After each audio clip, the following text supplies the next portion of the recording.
So, can we ever really escape our past? I'm gonna guess hard no on this one. Athena comes to her and makes a deal with her, which binds them together because they do have a mutual enemy, Elamy, and then a British boarding school in the 90s. I love the 90s so much. And apparently this is a Jane Eyre retelling, but I don't really remember Jane Eyre. Don't come for me. Hi everybody, it's Audrey and welcome back to Chapter and Converse. Today we are going to talk about a whole bunch of books that are coming out in January, and there are so many books coming out in 2021 that I'm excited about. And I started to make a list and I went so far down a rabbit hole, and I'm going to use that as my excuse for why I haven't filmed this sooner because I've been so busy reading about all these books that are coming out that I'm excited about. But we're going to talk about January books. I know we're partway through the month already, but the upside is you can already get some of them, so that should be a pro. But I'll keep you guys posted on dates as we go. I know everything is always sort of changing in the publishing industry, but we are going to just talk about books that are coming out for January and books that I'm excited about, and we're just going to take it from there. Let's just get into it. So the first book is already out, and it is The Wife Upstairs by Rachel Hawkins. And I had read somewhere that it is, I guess, like a Jane Eyre retelling. I don't remember Jane Eyre. It sounds very Rebecca-ish to me. So I don't know. Maybe Rebecca is like Jane Eyre or vice versa. Who knows? But this is about a girl named Jane Eyre, who is sort of escaping some sort of mysterious past in Arizona. And she is in Birmingham, Alabama, and she is working as a dog walker at this like gated community McMansions type of a place. And she winds up meeting Eddie Rochester, this mysterious wealthy stranger, or at least he's like a stranger to her, but he lives there. But his wife, Bee, who I guess was like all the things and fabulous, died in a probably not so fabulous boating accident. So he is a widower and they meet, and I'm guessing she falls for him. And it says, wait for it, I'm sorry, I'm gonna have to read some of these because I don't know all the details on these books. So it says, in this vivid reimagining of one of literature's most twisted love triangles, which Mrs. Rochester will get her happy ending? So again, this one's already out. This one is already sitting in my shopping cart, which is a video for another day, but I'm hearing great things about it. So I'm super intrigued and yeah, I wanna read it. So the next book is The Mystery of Mrs Christie by Marie Benedict. And I actually have this from my library ebook right now. And this is a fictionalized version of something that actually happened to Agatha Christie. So back in 1926, she disappeared for 11 days. So they found like her abandoned car, no sign of her, no clue what happened. And then 11 days later, she came back with amnesia over where she'd been and apparently just sort of like went about her business. So this is a fictionalized version of what actually happened in those 11 days.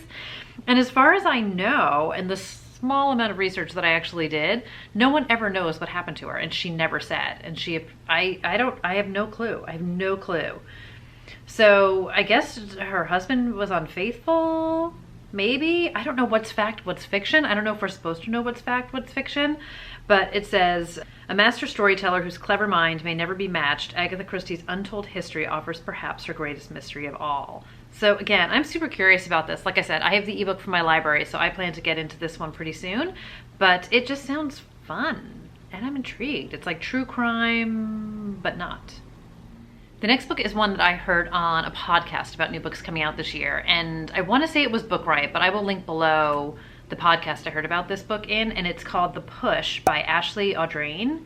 And it says tense page turning psychological drama about the making and breaking of a family, and a woman whose experience of motherhood is nothing at all what she hoped for and everything she feared. So everything is like, you're gonna read it in one sitting, and it's compulsive, and it's like dark and twisty, and I think it's kind of messed up. And Blythe is our mom, and she is just determined to be like the best mom ever, and she has a baby, and she just is not connecting with her daughter, and she thinks there's something wrong with her.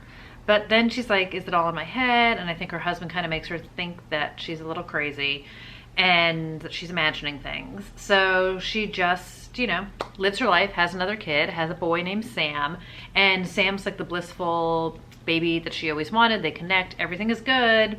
But then of course, things can't stay good, otherwise it wouldn't be a good book. So it says, when life as they know it is changed in an instant, the devastating fallout forces Blythe to face the truth.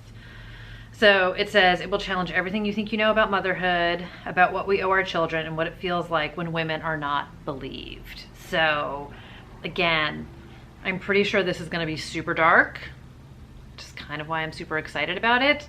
And it is another book that is sitting in my shopping cart as we speak.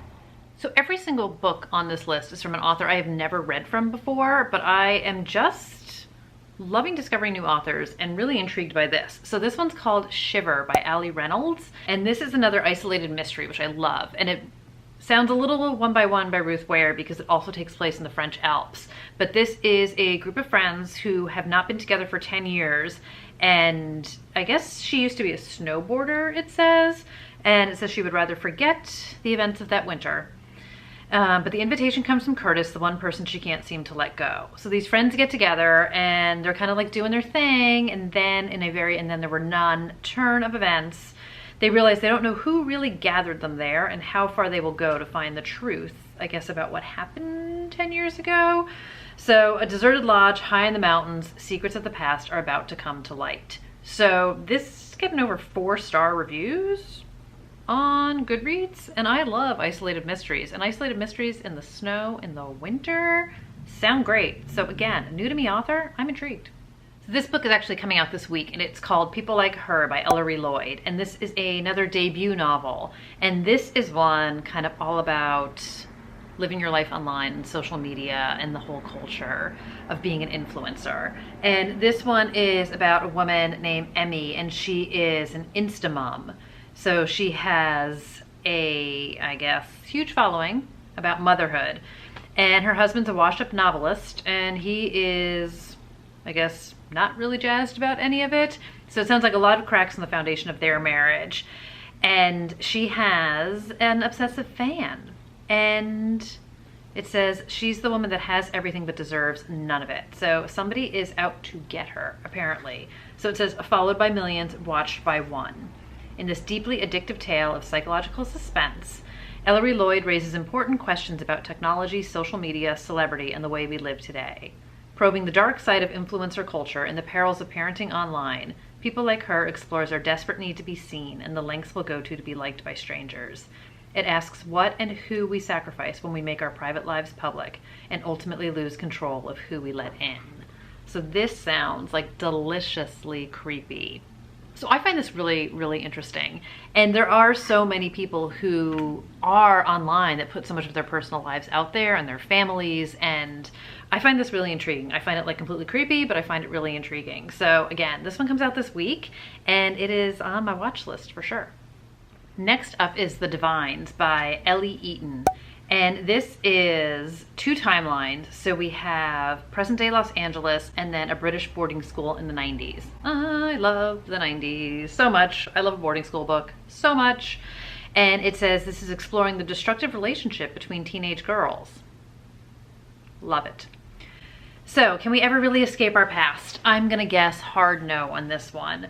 So it says the girls of St. John the Divine, an elite English boarding school, were notorious for flipping their hair, harassing teachers, chasing boys, and chain-smoking cigarettes.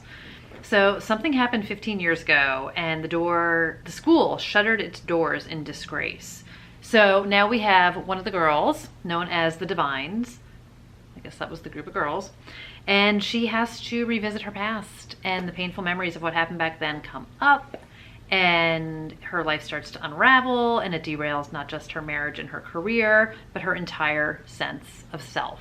So this sounds like quite a ride. Also sounds like some unlikable characters probably doing unlikable things. Dual timelines, boarding school, yes! So it says it's a scorching examination of the power of adolescent sexuality, female identity, and the destructive class divide. Exposing the tension between the lives we lead as adults and the experiences that form us, Eaton probes us to consider how our memories as adults compel us to re-examine our pasts. So again, I'm just super intrigued. I feel like there's so many good books coming out, and I have been following Ellie Eaton online on Instagram. So I'm excited for this, and I'm excited to, again, dive into another new book and another new to me author. I need to stop saying that. So this next book I heard about from Abby at Crime by the Book, and it is called If I Disappear by Eliza Jane Brazier. And this has a true crime podcast in it. So that is kind of all I needed to hear. And then when I heard that Abby loved it, it is automatically on my list. This is about a girl named Sarah, and her favorite true crime podcaster, a girl named Rachel, goes missing. And Sarah is going to find her. She is going to figure out what happened. She is going to listen to the podcast, follow the clues, and she is going to find Rachel and save her and make Rachel proud. She knows that it's her time to act. But she follows the clues to Rachel's hometown, and it says the more Sarah digs into this unfamiliar world, the more off things start to feel. Because Rachel's not the first woman to vanish, and she won't be the last. Rachel did try to warn her. I don't know, this sounds really good. So I love true crime podcasts, you guys know, and I love the idea that a true crime podcaster goes missing, and then there's clues in her podcast of what might have happened to her, and then one of her fans try to figure out the true crime. So it just sounds like a whole bunch of fun. And the cover of this one is beautiful as well. But I'm all in. I'm totally all in. This comes out end of January. So the last book on my list is Lore by Alexandra Bracken, and I'm actually in the process of reading this as we speak. And I was seeing this all over BookTube, and it completely piqued my interest. And then I wound up listening to a podcast interview with Alexandra Bracken, and I was like, yep, I am in. So I actually got the ebook from my library, started to read it, and by chapter 3, I was like, we need to buy a copy of this book. And again, as we speak, I am literally waiting for the delivery to show up today. So anyway, all that to say, you guys want to know what the book's about. So this was sort of pitched as like Hunger Games with Greek gods, which is kind of enough for me. So I'm going to read you guys just a little blurb on it, because I feel like my description, only 5 chapters in, is not going to do it justice. But it says, as punishment for a past rebellion, 9 Greek gods are forced to walk the earth as mortals, hunted by the descendants of ancient bloodlines, all eager to kill a god and seize their divine power and immortality. So every 7 years, the hunt is on for 7 days, and anyone who kills the gods assumes their powers. And there's only a few of the original Greek gods that are left, and one of them is Athena, who shows up bloody and injured on the doorstep of our main character, Lore. So many years ago, Lore's family was killed as actually part of this hunt, and she has tried to leave this world behind and try to escape it, but it's all about the bloodlines. But when Athena shows up on her doorstep, she makes a deal with her and binds them together because they have a mutual enemy. And Athena tells her if Lore helps her, then Athena will help her get out of this life. I have to tell you guys, I was completely sucked in from the get-go. I can completely see the Hunger Game connection to this so far. And when I was a kid in school, we had a huge Greek gods part to like work we were doing in this program that I was in. So I was always super curious about the Greek gods. And somewhere in here, I actually have this book that I had since I was a kid that I found in my parents' basement a couple of years ago. So I'm finding it really intriguing. The only bad thing so far that's happened is like they're making references to different Greek gods, and I keep like going online and reading about them and like, wait, who was this one and what was their power and what's the connection here? But I'm loving it so far. So stay tuned. This is not a small book. This is like an epic story, but I have a feeling it's going to be like a compulsively read story. I'm super excited I stumbled upon this, and I'm just beyond intrigued by it. So stay tuned for more on this one. So that's going to do it for the January books that are on my radar, a smattering of all the books that are coming out this year.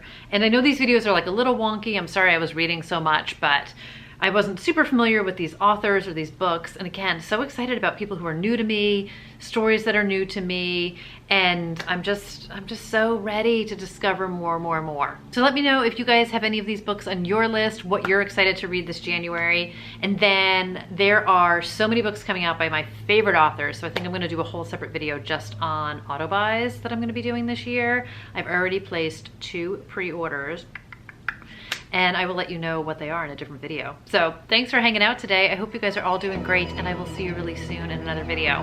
Bye everybody.